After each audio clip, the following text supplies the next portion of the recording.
Kalyani duduk sendirian, ingat melihat Jagdish lagi. Byron masuk dan mulai membahas keberhasilan pertunangan. Meskipun semua persiapan sedang dilakukan segera, Mahan membawa sepatu Jagdish, mengklaim bahwa seseorang telah meninggalkannya. Kalyani melihat sepatu itu, dan mengingat punggung Jagdish lagi dan mengatakan itu miliknya. Byron memohon padanya untuk berhenti memikirkannya, karena dia tidak punya alasan untuk datang ke sana. Kalyani dengan berani menyatakan bahwa ini adalah sepatu Jagdish. Byron dengan marah meminta Mahan untuk membuangnya 2 hari kemudian dan jika tidak ada yang datang untuk mengklaimnya, Byron akan pergi. Kalyani meminta Mahan untuk meletakkan sepatu di lemari. Anandi memberikan susu kepada ayahnya.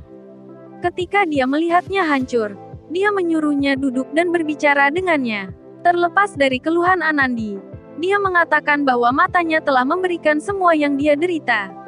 Hajan menyuruhnya untuk membagikannya. Minu dan Sif menonton video pertunangan dengan hati-hati dan mengatakan bahwa dia senang melihat Sif bahagia. Tapi Anandi tidak senang.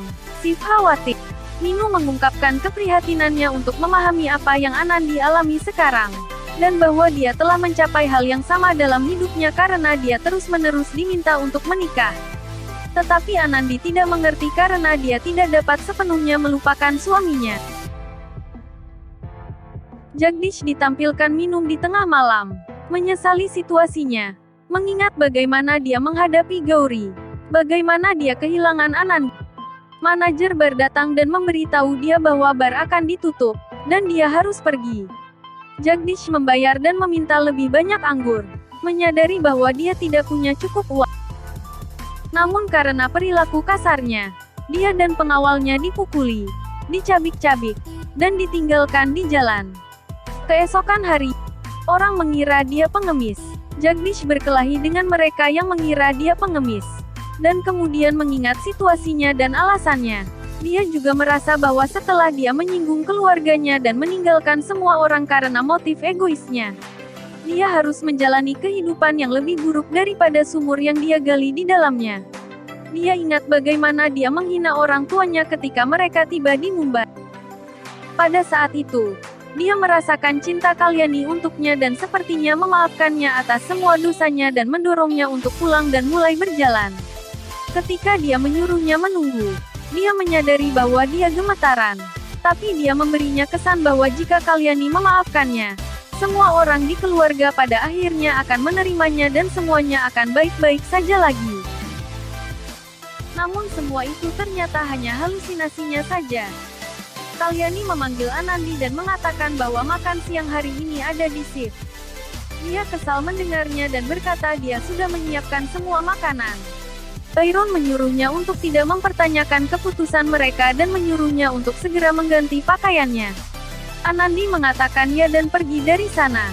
Kalyani dan Byron senang bahwa Anandi telah menerima dengan cepat tetapi tidak terlalu banyak menentang. Gauri berjalan di jalan mengingat bagaimana Jagdish pertama kali menyatakan cinta, dan saat bertengkar terakhir dengannya, dia mulai menangis dan berjalan pergi.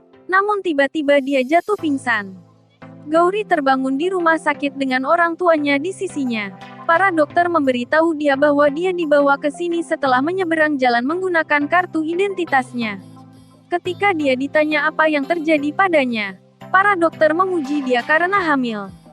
Semua orang tercengang ketika mereka mendengar ini. Dokter pergi. Ibunya segera memberitahu dia bahwa dia hamil anaknya. Akan menghubungkan keduanya meskipun ada perbedaan dan akan dapat memulai hidup baru sebagai orang tua dari anak ini. Melupakan segala sesuatu tentang masa lalu. Ibu Gauri meminta dia untuk memberinya telepon sehingga dia bisa menelepon Jagdish untuk menceritakan kehamilannya. Tapi Gauri menahan diri untuk mengatakan, saya tidak ingin bayi atau apapun yang berhubungan dengan Jagdish. Dia mengatakan padanya untuk tidak memberitahu apapun ke Jagdish.